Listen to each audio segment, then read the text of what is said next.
Hi, I'm Sarah. And I'm Amy. We both grew up with dads who drank too much. So we are both adult children of alcoholics. And we're here to talk about our experiences using honesty and some pretty dark humour. We'll be chatting to a variety of people affected by alcohol addiction. Our dads were both called Steve and they're both dead now, which means we can finally have the conversations we've wanted to. You had to go there already, didn't you? We've had a lot of experiences between us and we are both really passionate about helping other people. So let's sit back, relax and join us with Sarah and Amy, Children of Alcoholics podcast. Welcome to another episode of Sarah and Amy, Children of Alcoholics podcast. And we have got a special panel bonus episode for COA week this year. So Children of Alcoholics Week is from the 9th to the 15th of February and raises awareness for children of alcoholics worldwide. Us at NACOA, we've got our annual lecture in Parliament to call on the government to reinstate strategy and funding for people affected by parents drinking. And the all-party parliamentary group on children of alcoholics is being reformed for this Parliament and includes MPs such as Liam Byrne and George Freeman. And today, Sarah and I are joined by Josh Connolly and Chanita Stephenson. Josh, got a little bio for you. Josh is an all-round NACOA legend and ambassador. He's a resilience and wellbeing coach, leading conversations around addiction, recovery and dysfunctional family environments. He's a certified breathwork practitioner and a published author. His book, It's Them, Not You, How to Break Free from Toxic Parents and Reclaim Your Freedom is available now. And Chanita, also NACOA ambassador. You're an ex-social worker with lots of experience helping families and also a personal experience of a loved one who drinks too much. Numerous TV appearances, including, and I'm obsessed with this whole story about Married at First Sight, but we might come on to that because that's not why we're here, but I am obsessed.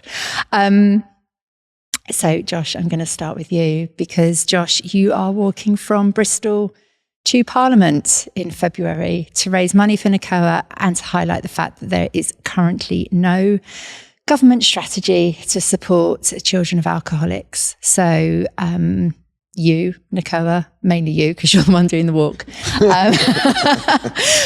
We are calling on Keir Starmer to reinstate the policy for children of alcoholics. He's privately said he supports it, along with Andrew Gwynn, who's the Public Health Secretary. And just as a bit of backstory for people listening, in February 2022, the Conservative government abolished the entire strategy for children of alcoholics, the children who all four of us once were. And that decision was made despite increasing numbers of children being caught in the national epidemic of parental alcohol deaths, which has seen a 27% increase in the last 5 years. So tell us about this walk. Tell us everything. Wow. Firstly, I'll just quickly tell you why I think it's important that we re-establish specific funding for children affected by parents drinking, because the sort of official narrative from the government will be that we are now sort of grouped in as part of the addiction funding, right? So the argument would be that there is funding for children affected by parents drinking and it's within the addiction budget. But the key thing, and I think it's really important for people to understand this, is that we need specific funding. We can't be grouped in with the addiction services. And one of the main reasons for that is because many of the children, specifically children, not adult children, many children that are affected by a parent's drinking are living with a parent that might not be engaging with any services.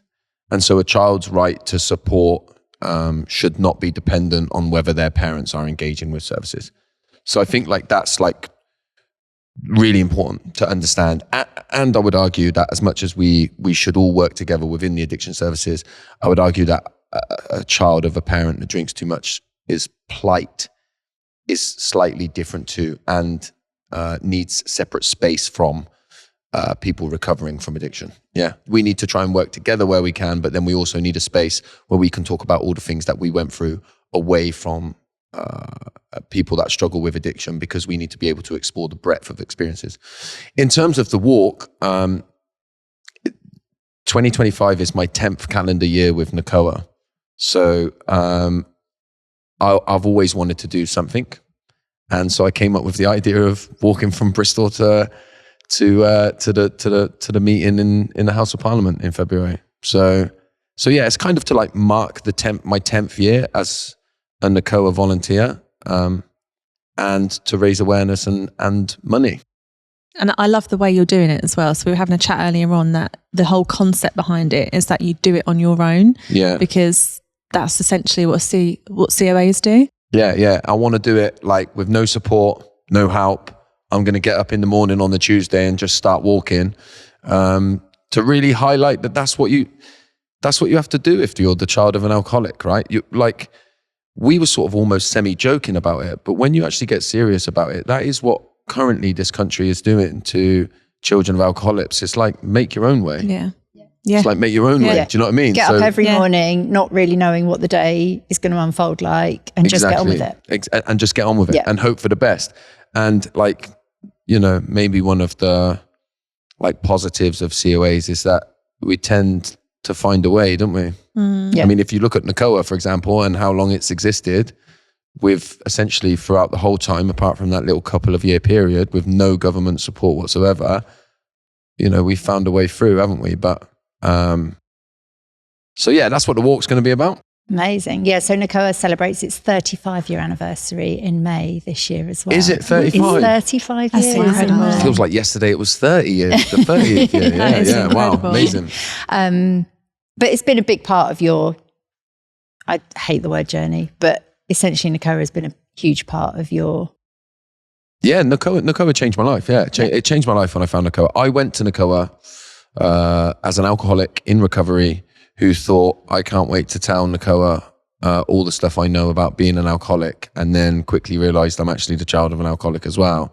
And then the principles, philosophies, and everything about NACOA shaped my whole entire life for the last 10 years. Yeah, it underpins everything that I do, and my life is, completely different to when I found NACOA. Yeah.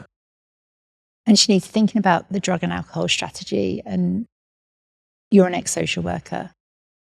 So did your experience growing up make that decision for you? Is that what shaped you to become a social worker? Did you find it hard then kind of working with families with alcohol addiction? Yeah, that is definitely a reason as to why I became a social worker.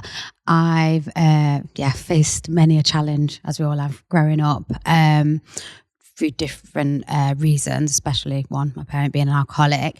And I suppose that really made me want to be there for somebody that I didn't have. So I wanted to be the person for a child or a young person going through the same thing, which I really wanted someone there at that time. And I think with the lack of services, as we discussed, it makes it hard. And I think when working with children and families who, I suppose, mirrored my own experiences, it sometimes was like, right, well, looking through a looking glass, looking straight back at me. But it also, I suppose, gave me the skill set to have a better understanding of what that child may be feeling and what they may be experiencing, and kind of looking past certain elements, because as a social worker, it's hard to sometimes get evidence, and we have to rely fully on evidence.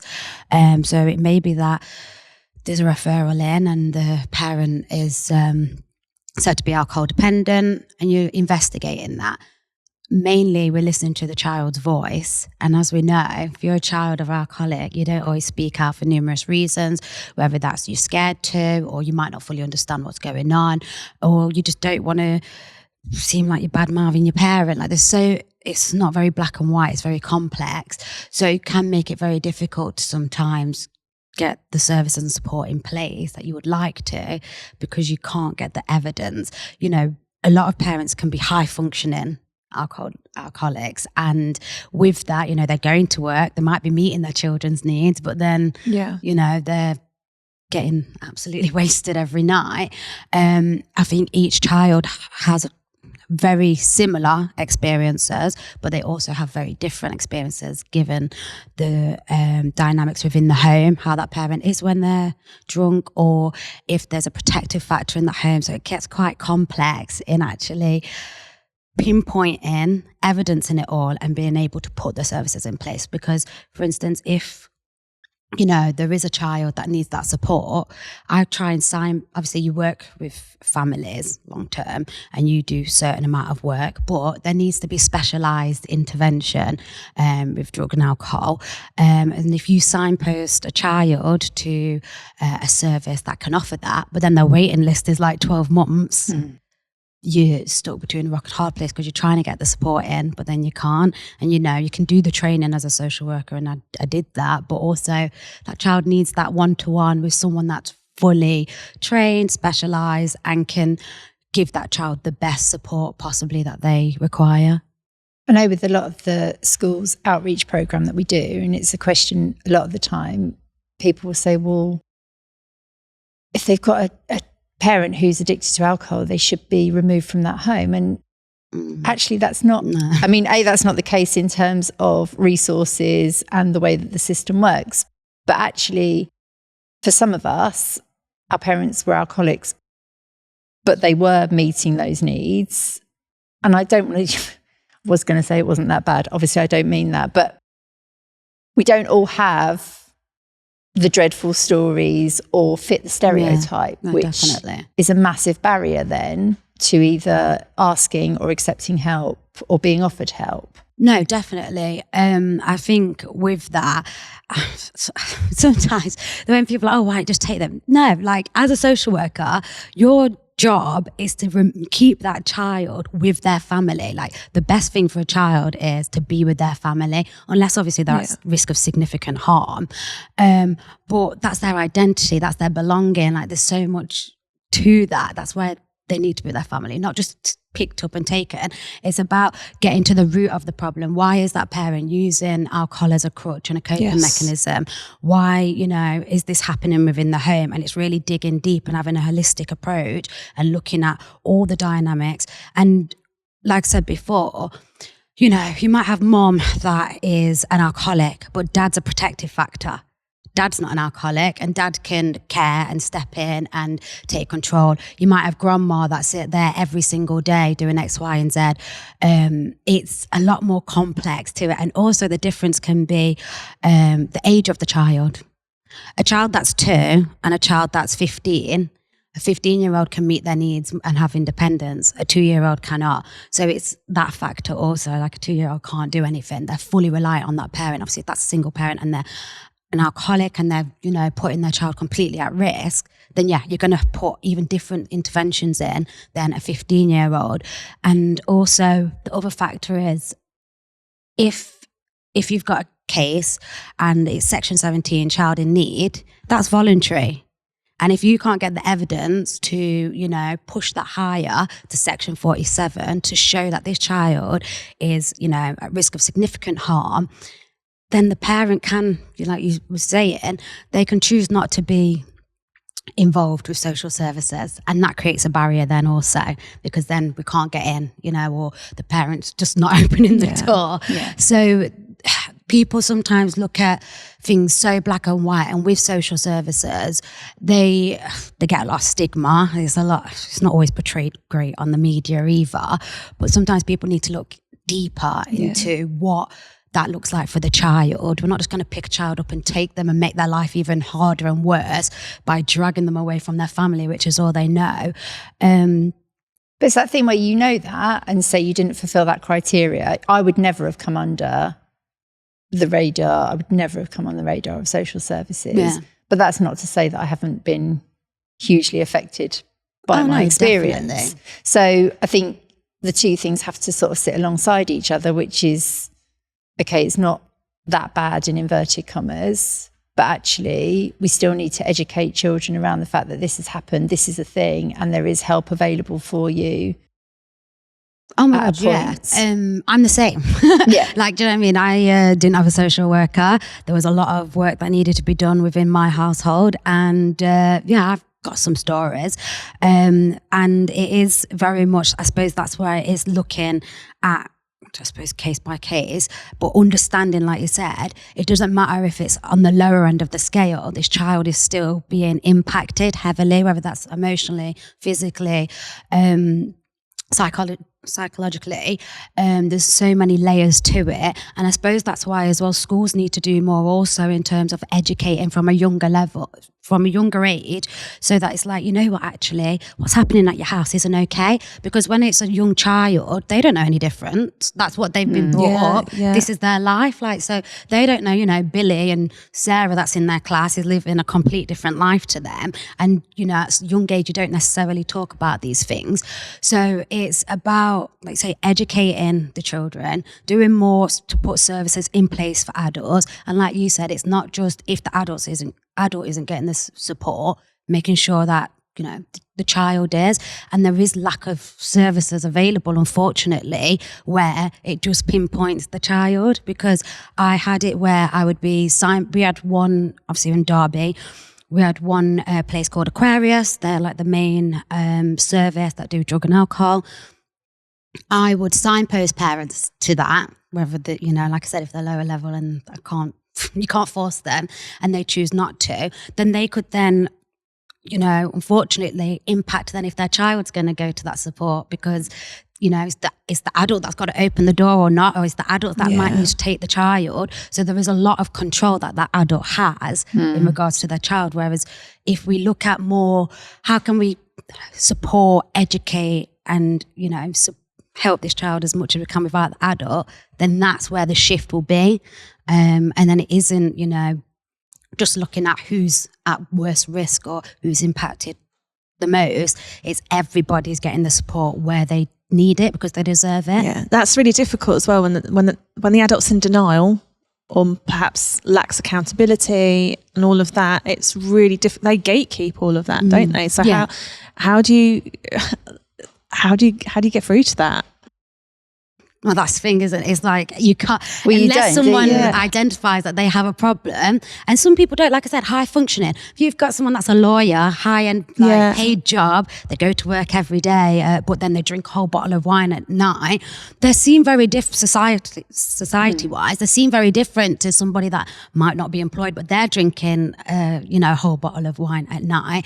And it is difficult because you can't force somebody to get help if they don't. You can take that saying, isn't it? You take a horse to drink water, but it doesn't mean it's going to. And that's the difficulty. And as a social worker, if you're going in with, we've had concerns, straight away someone's backs up. What do you mean you've got concerns? Yeah. Well, who's done this referral? So then there's a barrier. People don't like social services as it is, really. So that's a barrier. And then you're basically telling someone, well, we've been informed you've got an issue, and you're going to get defensive. You're going to get your back up. No one wants to be told what they're doing wrong. And if also they're feeling shame and guilt around that, there's just so much emotions and complexities to it. So you do have to go as best you can and try and get through to that person as best you can, and also let them know the impact they have on their child. Can I just say as well, I think it's important to not get too carried away with wanting to save these kids, right? Because a lot of the kids don't want you to save them. I think we forget that, right? When I was a kid, I didn't want you to save me. I didn't want you to take my mum and dad away. I didn't want you to take me away from my dad. I didn't want you to take me away from my dad as much as my mum didn't want social services turning up at the house. Because I think a lot of this stuff is things that go on under the surface, right? Even from a young age, some of the more extreme things that I experienced with my dad, I began to see as not normal quite quickly and quite early. It's the subtle behaviors that ain't coming up on any radar that were an issue for me when I was a child. And so I think that when you think about ways in which you can help them, it becomes about help and support rather than how do we save and fix, right? And I think sometimes that the addiction space in itself, I don't want to be too controversial or point fingers anywhere, but it can sometimes get lost trying to fix and save when actually the only thing we can do is help and support. So if you look at the NACOA Anonymous helpline, for example, or the way that we have now built out the website at NACOA, it can sometimes feel like we're just trying to do a nice thing. Like, let's do an anonymous helpline because what else can we do? But when I go into schools and I speak to the young people, I get a lot of them come up to me afterwards and they'll say in code things like, basically telling me that they have experienced what I experienced when I was a child. But the code they'll use is things like, you understand me like nobody else understands me, or I understand every word that you say. So then I say in code back to them, are you speaking to anyone? I say, are you speaking to anyone? Teachers at school. And when they say no, and I ask why, all of them give me the same answer. And the answer is safeguarding.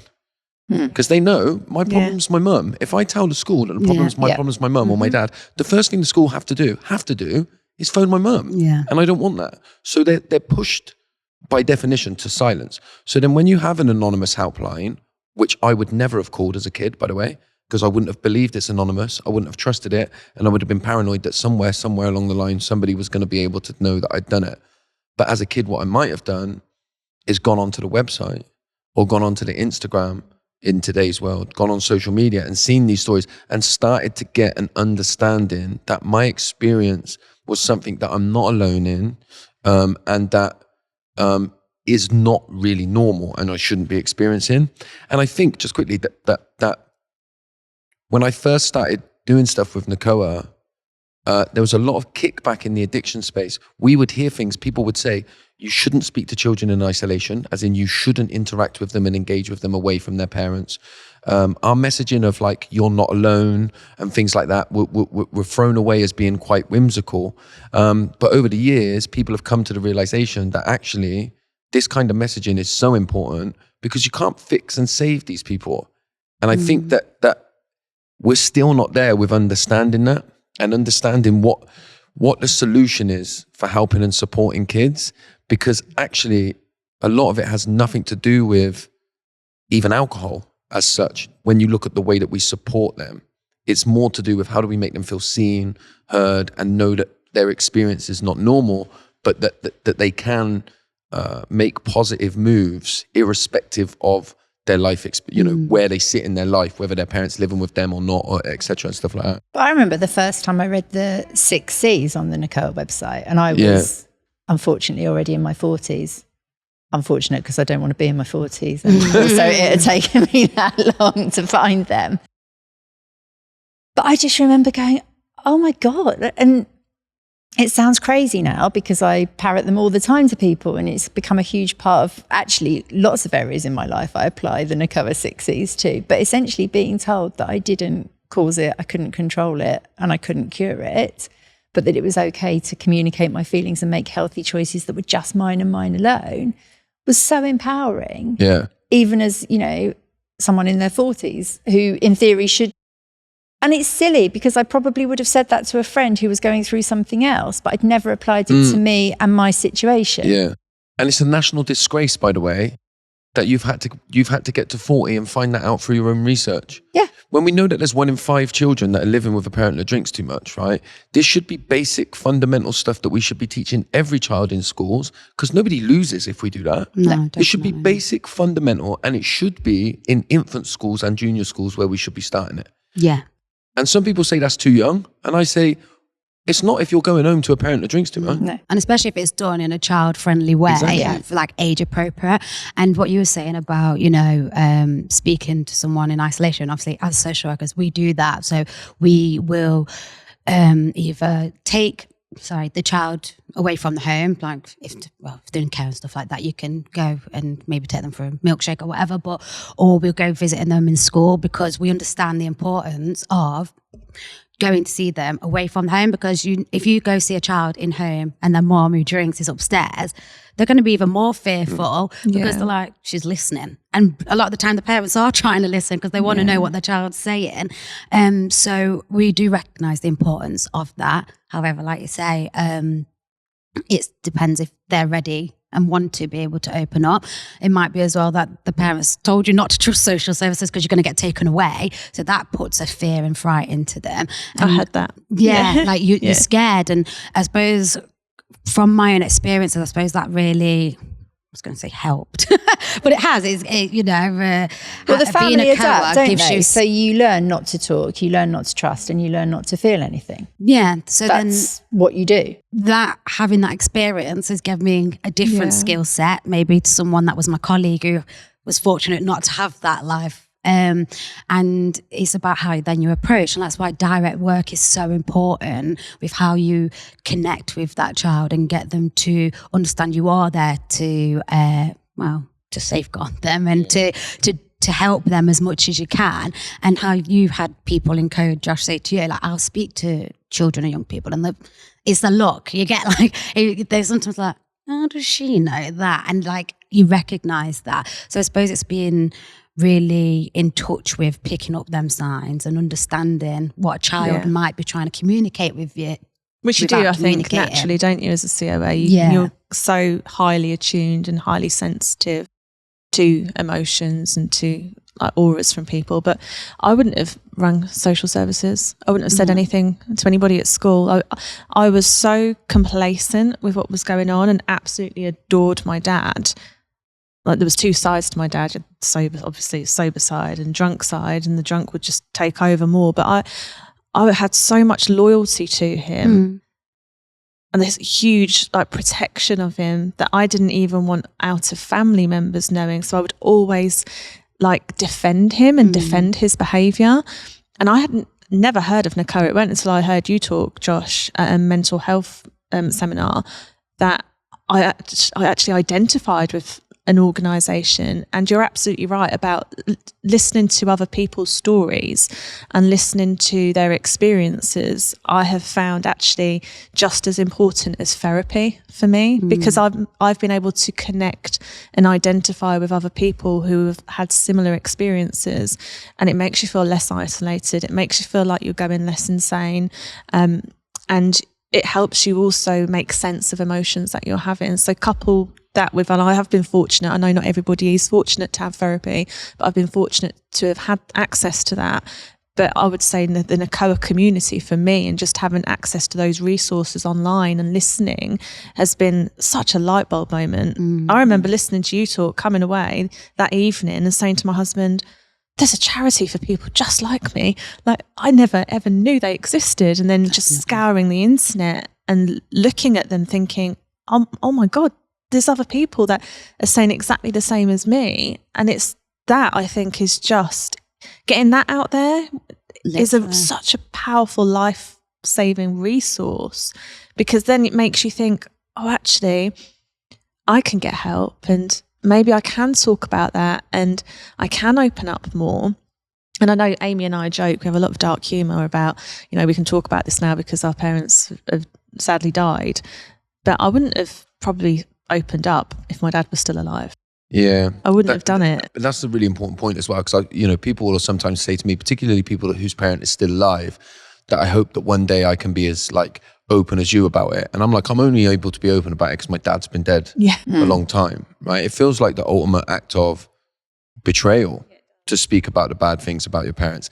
And even some therapists, right, or some people that you would engage with in that way, don't understand what you're experiencing. And so, you may, if you do ever open up to people that don't really understand the situation, you may get fed, you may hear the lines of, but they loved you very much, or it wasn't their fault, they did their best. And all of these things have a level of truth in them. And I think we can all find comfort in some of those perspectives. And you need to be able to explore the other stuff as well, the harder emotions, the things that we held as children of alcoholics completely alone. Because, when I think about my dad, I convinced myself that I had a loving father-son relationship with my dad until I found NACOA.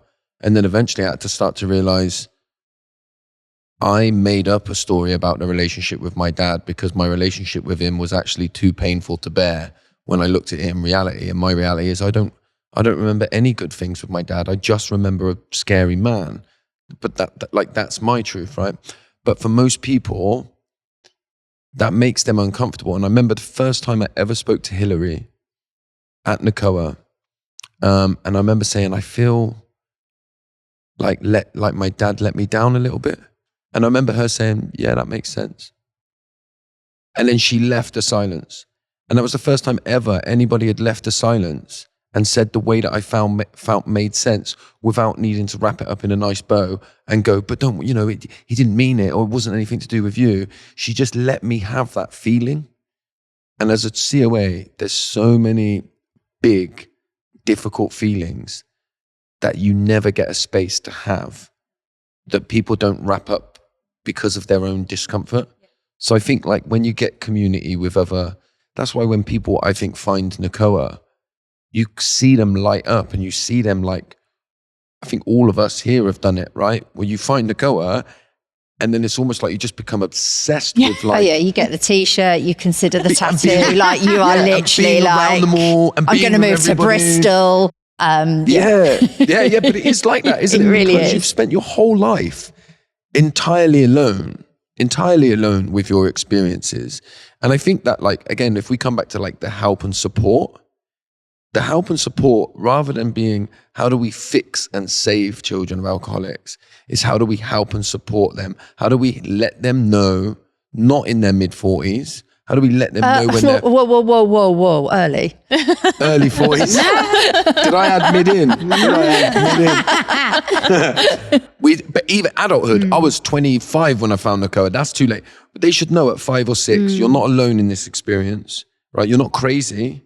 What you're experiencing is not normal, and it's really, really difficult. And so then what we do is we empower these young people to still make healthy decisions despite irrespective of where their parents might be on their journeys.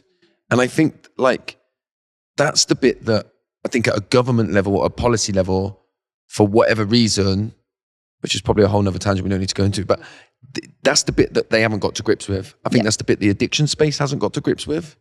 And I think that's the bit that we really need to start to look at, which is, I think NCOA have done it to their detriment for the last 35 years. Because when you look at like the ethos of NCOA and the ethos that like really mostly comes from Hillary and the other founders and has seeped down, which is like at the core of what we're doing is helping and supporting the children. Do you know what I mean? So we don't even get too caught up in talking about alcohol and how do you deal with addiction, because there's often, I think, policy level, the big jump is people go, children of alcoholics, well, the solution is stop their parent drinking. But that's not the solution. No. Because it might last an effect. It might help, but my dad died when I was 9 and I'm still working through that stuff now and I'm 37. So I'm clear evidence that taking away the drinker doesn't solve anything. Yeah. No. You know, so it's that help and support. Like you said, when I found that community, it's been the most healing thing for me. It hasn't solved all my problems, but it's been the most healing thing for me. Yeah, absolutely. But it's 20%. So it's 1 in 5 children in the UK. Yeah. We estimate have a parent drinking at hazardous levels. And I always liken it to if you went into any other illness. So if I went into a school and I said 20% of your students have got a parent at home with cancer. My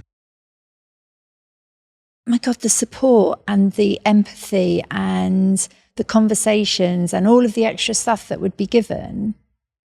But because you've chucked 20% of your students have likely got a parent who's drinking too much, because of the grey area and the nature of addiction and it's all a bit fuzzy, it doesn't happen. And people are scared of having the conversation because actually they don't know where to go with it either, because there isn't a dedicated pathway. Yeah. I think that's why there's like a lot more training and stuff needs to be done across the board, especially with teachers, because sometimes we have referrals and they don't make sense. And then when you actually see a problem and say, why didn't you call this in? They're like, and you're like, so there is a frustration there also. Yeah. And I think it's with getting services such as NCOA out there, because I came across NCOA, 2 years ago. And I remember thinking, oh my gosh, like not just for myself, it was more from my social work side. How do I not know about this? Like all the children and the families that I could have passed this knowledge on to, especially like, you know, young people, like you said, if they want to go on and look for themselves. And I was like, wow, how do we not know this as social workers that work day in, day out with families and young people? And that changed my mind in the sense of we need to get this out there. And like, for instance, when we had the Stafford lecture and we're putting out what needs to change, I brought my friend who's a social worker, and she come and she was like, wow. And she actually delivers drug and alcohol training, and now she pushes NACOA. So like, I know that's such like a small step, but actually it's a step better than what we were doing, because it before, doesn't it? you know, people in Derby wouldn't have been knowing about NACOA in her training. But then because I've found out about it, then spread the word. It's like a domino effect, isn't it? It's like, you know about it, so then you're going to tell everyone that, you know, you go into schools, you tell them, and you might know a friend that struggled, you're going to tell them. And it's this domino effect. And actually, the more we get the awareness and the more we speak about it and the more training that's done and is out there, hopefully, I mean, I know there's a lot of work that needs to be done, but it's them small steps, building and building, so that we can collectively fight this issue. And like I said, not necessarily fix, it's just making sure people are aware that there is support there for you. You're not alone, you're not isolated, and there is a whole community that's going to just recognize you and see you and hear you. And that in itself makes such a difference to an individual, just to know that they've been heard and seen. And I think that's where it really does need to change in schools, like you said, and educating and getting the word. Like, Nicola's obviously done amazing work and it's more and more being known, but there's still more people that need to know about Nicola that have no idea it exists. Like you said, it, you know, you're early 40s and found Nicola. Late 30s. Sure I got it right. And like, I just, you know what? It was accidental that I came across Nicola. It was on Instagram. And I was like, oh, just being a bit nosy on Instagram as you do. And I was like, oh my gosh. And then I messaged like, I didn't even know you existed. Like, this would have been great for when I was younger. And that's what actually got the ball rolling with me. The community involved. aspect's really important. And Josh, bear in mind, I failed my psychology A-levels, so I'm going to need you to speak slowly and in real layman's terms. But a lot of the work you do now is about building communities. So, and again, please do jump in and correct me, but you do lots of work kind of around inner child work and breath work.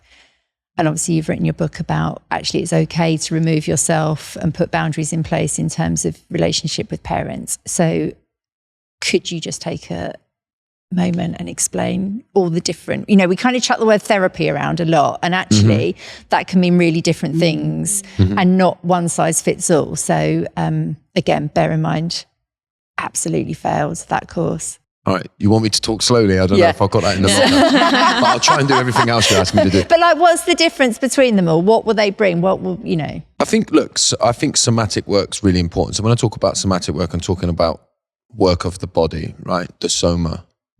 Which is the body, right? In layman's terms. I think that something that we're not very good at in Western culture, at least, in general, forget children of alcoholics for a minute, but in general, is understanding the duality of things, is understanding that actually we can experience two extreme emotions at the same time, right? And we don't actually have to always make rational sense of things. So if I give you an example that fits in this context, it's like, I know that my dad suffered from addiction, which has nothing to do with choice. I know that the way that he drank had nothing to do with how much he loved me. I know that he didn't mean to do the things that he did to me. And there is always a part of me that still feels a sense of, wasn't I good enough? Wasn't I lovable? Why couldn't you stop for me? And knowing that both of those things can coexist, and actually I don't need to make either one of them change, I just need to recognize that they both exist and give them both space, is a real powerful thing. There's a child in me when I reflect, particularly on my experiences with my dad. My reflections are often very childlike in what I remember. So like understanding that and being able to interact with that allows me to create space to feel and express the full range of emotions that I feel around my dad. I think that so much of what we experience within a dysfunctional family environment is stuff that goes on below the surface. It's stuff that's really hard to comprehend, let alone articulate. You know, so when I look at the experiences that I had with my mum, who didn't have a problem with alcohol, but was married to my dad who did, and all of the things that went on with that, the hypervigilance that I had, I was picking up on energies and subtle changes in the room and all of that kind of stuff. A lot of that stuff is stored in my body. And I think in Western culture, at least, we try to rationalize everything. We're very materialistic, right? It needs to be seen. It needs to be able to be measured. Otherwise, it doesn't exist. And I just don't think that's true. I don't think that's true. A lot of what I experience is in my body. I know rationally. I could tell you rationally everything about my experience. I could tell you rationally why I am the way I am today and why it is linked to who I was when I was a child. And sometimes all of that rationale doesn't matter one little bit. I still push my emotions down. I still desperately try to get people to love me. I still abandon myself to make sure that my wife loves me, because I'm worried that if I show up authentically, she won't. And I get lost and I push my emotions down into my body, and there is no rational work. There's no talking therapy that can release some of the stuff that's in my body. And that's why for me, work of the body, breath work is one way. Yoga is a way that a lot of people like. Sport, the gym, dancing, all of these things become vital because so much of my experience is trapped in my body, not my mind. Does that make sense? Yeah, I do a lot of yoga, and I know you can tell by looking at me. And I did quite a lot before, but I remember kind of in the aftermath of my dad dying, and I'd still turn up for these classes. And I think literally like the day after he died, and then the evening of his funeral, I was still going to these classes. And it was the one, and it was like, I can only liken it. I just had this sort of train going through my head, and it just kept saying, your dad's dead, your dad's dead, your dad's dead. And it was like on repeat, but I could still show up to this class because I knew that for an hour, I was going to just do what someone else told me and kind of move my body, and I would come out and feel better. And that actually has been a massive thing for me, and it's something that I still continue to do. But they always say things like, oh, your hips store a lot of emotion, or if you do a certain pose, you might feel really emotional after that. And obviously I haven't, because I'm dead inside, and that's something I need to work on. Because I absolutely have suppressed loads, and I know I have, so much as I'm joking about it.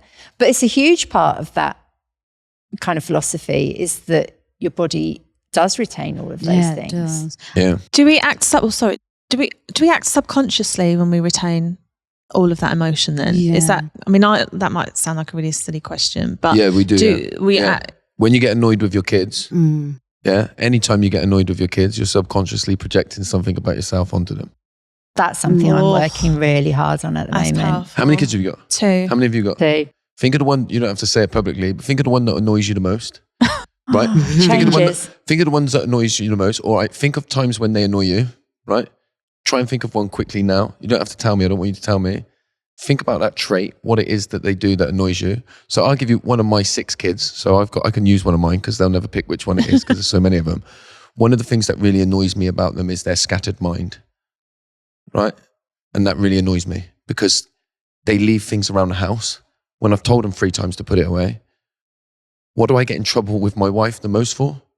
Having a scattered mind and leaving things around the house. So this child particularly, I had a strained relationship with in parts, and every single time it's because they pierce through the defenses that I've created around myself, and they get to the crux of who I am and the parts of myself that I don't like. So when I'm triggered and angered by them, it's all about me and nothing to do with them because they're a kid. Yeah, I've told my daughter this. My daughter's 15. And I have told her this, and I feel it's like, one of those things where you just kind of go, God, I wish I'd behaved differently. And when she started school, she was really clingy. And I'd be trying to kind of basically make friends with the other mums and see, have a chat. And I had a toddler and things. And she'd be clinging to me. And I literally remember her literally peeling her off me and sort of physically distancing myself from her, because that is kind of what had happened to me when I was a child. And I genuinely believed that would be a way of letting her build resilience. And actually it wasn't. It was just really shitty. And it was that I felt really overwhelmed by somebody being that dependent on me. And I couldn't, honestly, it was like a physical response I would have to it, and I couldn't cope with it at all. And now I just think, why didn't I just let her cling to my leg? Like, why did I not do that? You know, who won in that situation? Because actually, I still feel really crappy about it. She probably felt really crappy about it at the time. So you definitely have those things where you can see why you've done it, and you have to be quite kind to yourself, I think, and sort of forgive yourself for the fact that you behaved like that.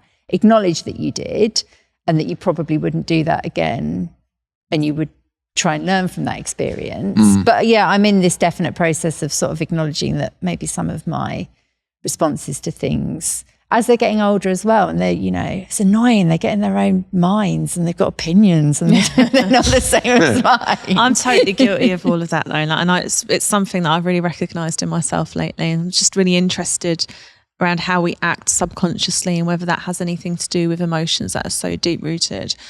But yeah, that's powerful, isn't it? God, we're going to see One another thing I parenting learned last podcast year now. was around anger, and I feel like we don't look at anger as much as we should, because, well, it depends as well how, as a child, like your parents taught you about anger, and like if you was angry, then it's such a bad emotion to have, and it kind of means that you can't really show it or speak about it. So a lot of us as adults, we don't manage our anger very well, and I did this anger ceremony where I learned about anger and actually how it can be suppressed deep down. And as an adult, do you feel shame? Do you feel guilt? Like, what other emotions are attached to that? And one thing that just stuck with me as well is, like, for instance, it's going to sound really weird now, so I hope I say it right.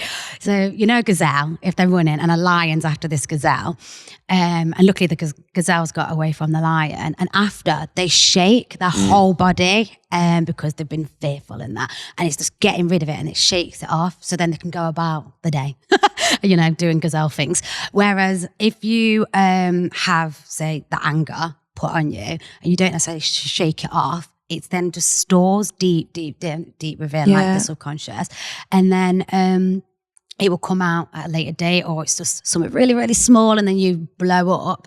And it's about actually recognizing all your emotions, even if they bring on other emotions. So we, for instance, had to write every single thing that we could think of that made us angry. So as a child, you know, being a child of an alcoholic, you can write all them things that made you angry. That How long did they give you for that exercise? Because I need several months. But it's like, you know, the ones that really stick in, and you think, and when you actually put yourself in that situation, and the stuff, if you sit with yourself and you think about things that make you angry, funny enough, all these other stuff comes, and stuff you won't have like thought about, but it's there still that you haven't necessarily like resolved, and you write all down, and then like it's like a release list, I suppose.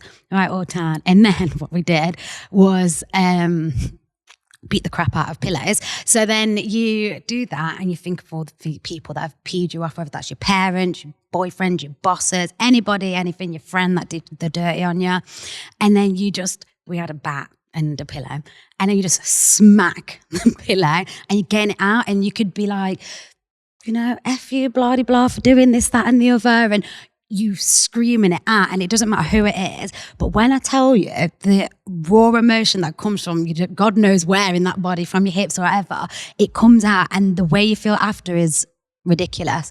And you think when you start it, you think, oh, I'm not that angry, I'm not an angry person. And then you start writing the little things and it builds, and then you just release it. So I definitely think that's something that people need to look into more. I used to say I'm not an angry person, and somebody said to me, anger's a secondary emotion. There's a primary emotion there that makes, and I suppressed it all.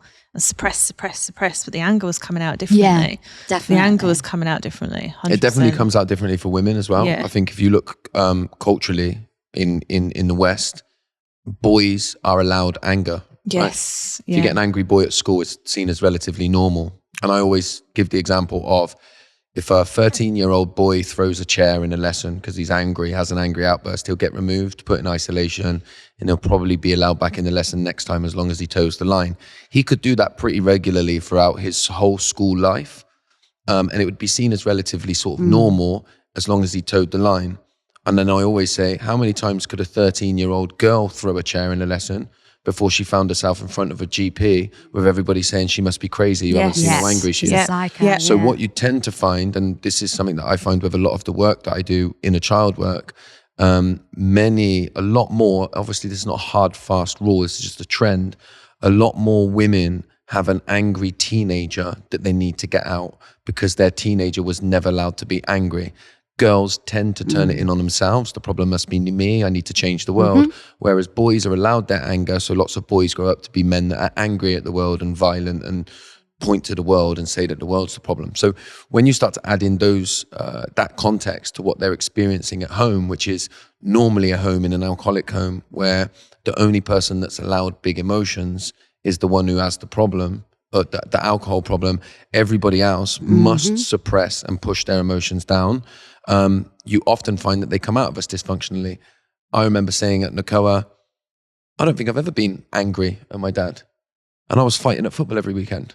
Yeah. So I was angry. So it's coming I just out, never allowed myself to aim it where the anger was coming from. So I think that any time that you don't release an emotion, it doesn't go away. It goes down into your body and it's coming out somewhere. Yeah, definitely. And by the way, for most of us, it comes out with the people that we care about the most. Because you feel the most comfortable around them. Exactly. To be, exactly. To let it out. And so that's they a get lot the of worst time. of us. Yeah, definitely. Yeah. Definitely. So when we talk about inner child work, what does that mean? That's people coming to you as adults and addressing situations from their childhood. When you, to describe what we're talking about when we talk about our inner child, we're talking about a part of ourselves that remains childlike inside of us. The part of yourself that you hide from everybody, the part of yourself that you have loads of different parts of you that you protect. You might do it through humor, you might do it through self-deprecation, you might do it through being loud and brash. You might do it. Oh, I feel seen. So you do that because you're terrified that if they see the real true version of you, that inner child, that they won't be able to protect it, or that you risk that part of you not being loved. So we create all of these kind of different characters to help us show up in the world. I'm very introverted, but one of the ways I've protected my inner child throughout my whole life is by acting extroverted. That's why I go out, be around people, take the center of attention so that I can take some control in that way, and then feel exhausted when I get home because I've spent the whole day not being who I truly am, because the way that I protect my inner child is in that way. Now, what you'll find is every now and then you'll meet somebody who you tell your whole life to, you feel very safe with, you feel very connected with. That's because they make the child within you feel safe for whatever reason. So that happens probably very rarely for children of alcoholics because we've learned to trust nobody.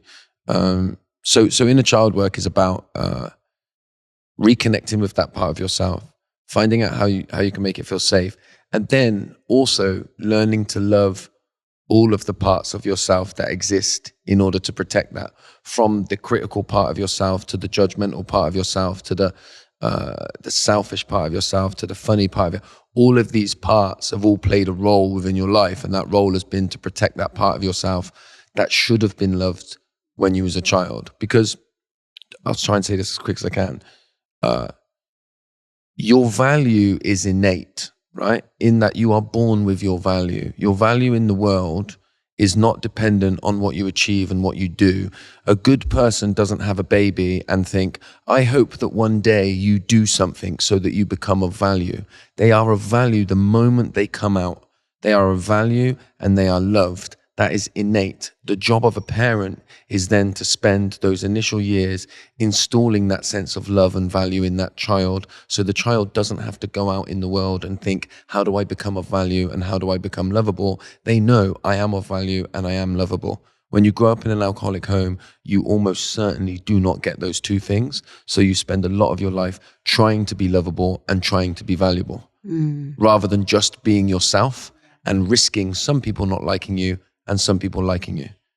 And that's why we're always lonely, because we build all of these relationships based almost entirely not on who we are, but on who we think we should be in order for people to love us. Yeah. So you build these relationships, but you're alone. You have to be fully comfortable with all parts of yourself. And that's something I've done. I've done a lot of work in that sense, like the inner child, the shadow work, looking at the dark parts of yourself, you know. Admitting them as well. And just be like, you know what, I've got these issues, but that also makes me... But it's liberating when you admit it. Yeah, it is. No one is perfect. We all have flaws for whatever reason. Yep. And the more we come to terms with that and accept it, the better. And actually, it helps really that self-care, that self-love, because it's like, okay, you know what? I can get a bit touchy about this, or that's triggering for me. Like learning your triggers is a life changer. And being honest with yourself about them. And like recognizing that. And it's saying, okay, these are my triggers.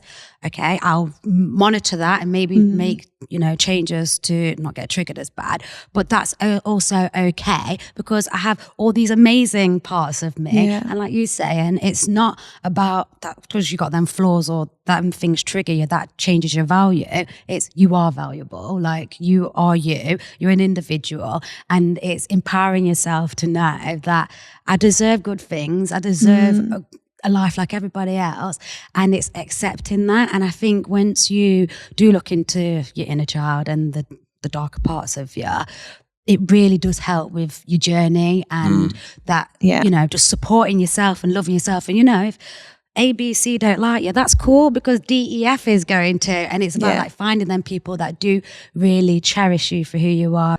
You're not allowed to say that you're upset with somebody or that somebody's done something that makes you feel uncomfortable. So in a normal functional family, a child should be able to say, when dad does that shouting, I don't like it. And in a functional family environment, everyone goes, well, what don't you like about it? Well, let's chat about it. Dad, they don't like it when you shout. Can we try and find it? And everybody comes together as a family. Of course, there is some kind of hierarchy, but we come together as a family. If you go up in an alcoholic home and you stop doing it in the end, but you dare to say, I don't like it when dad's drunk, you would normally get the reaction of, I thought you love your dad. You love your, so then you're like, oh, I can't ever. Oh, you're being dramatic. It's not that bad. Twisted. I can't feel let down by somebody that I love 100%. If I feel let down by them, then it means I don't love them that much. So then you end up living like, if I look at my house, right? My wife is very comfortable communicating if I do something that makes her feel uncomfortable. She says, Josh, we need to talk about this. I don't like that. If my wife does something that makes me feel uncomfortable, I'll keep it to myself, change who I am, and try to make it so that she gets to be uncomfortable. And then we get to this point where I feel misunderstood, like she doesn't understand me. And the reason she doesn't understand me is because I don't convey who I truly am, because I'm worried if I do, she won't love me or she'll think I love her less. So when you do that work on yourself, you're then able to go, listen, this is who I truly am. I hope you can love me in that way. Yeah. And if you can't, then at least we can truly be who we are. And just finding your tribe and stuff and just being okay with who you are. I think that's such a big thing. Well, it all falls into place as soon as you admit who you are, and as soon as you accept that accountability and you accept those real dark sides to yourself, that is when everything slots into place. Light bulb. Recently, for me, me and my husband, we're going through a real process at the moment within a child work, and I'm still on that pathway with it. And we were having real candid conversations, like the most honest conversations we've ever had. And he called me manipulative. I got my back up instantly. I went, me, manipulative? No, I'm not. And then I sat and thought about it. I thought, actually, he's right.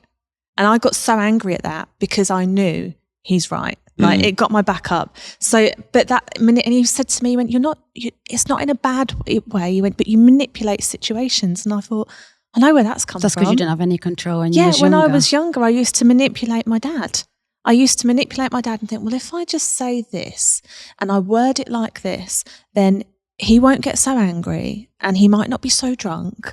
And I've just carried that with me. So I think surrendering control to how all these dark sides to us, and to think, well, actually, it's all right. Like, we're not perfect. Because you find your boundaries in that sense as well. And having boundaries is such a big thing. Like, that is something you have to learn, to be able to put your boundaries in place and not let people walk over you. Or if you live in the household, like we've discussed, it can be very easy to grow up as a people pleaser and very scared. Whereas actually, if you do that work, you're like, hold up, actually, no, I deserve better, and it does change. And also, just quickly add, a lot of children that are, brought up in households where there's like abuse, or I call it parent, and we do get equipped with skills such as manipulation and things like that. So as you said that, I was like, majority of us will have that because it's been proven. Well, and it's the only way you were able to communicate when you were a child. Yeah, of course. So we all have it. Woo! Yay! Well, it's not a nice it's not a nice word. No. It's not a nice word to be No. called manipulative, and it is. But when you think about it, you think, well, actually, yeah. Do you know what? There are times when I do control and manipulate situations, but understanding that about myself now and admitting it, there's a sense of freedom in that I can think I can work on that, and I you're don't have to mindful. be like that. Yeah. Definitely.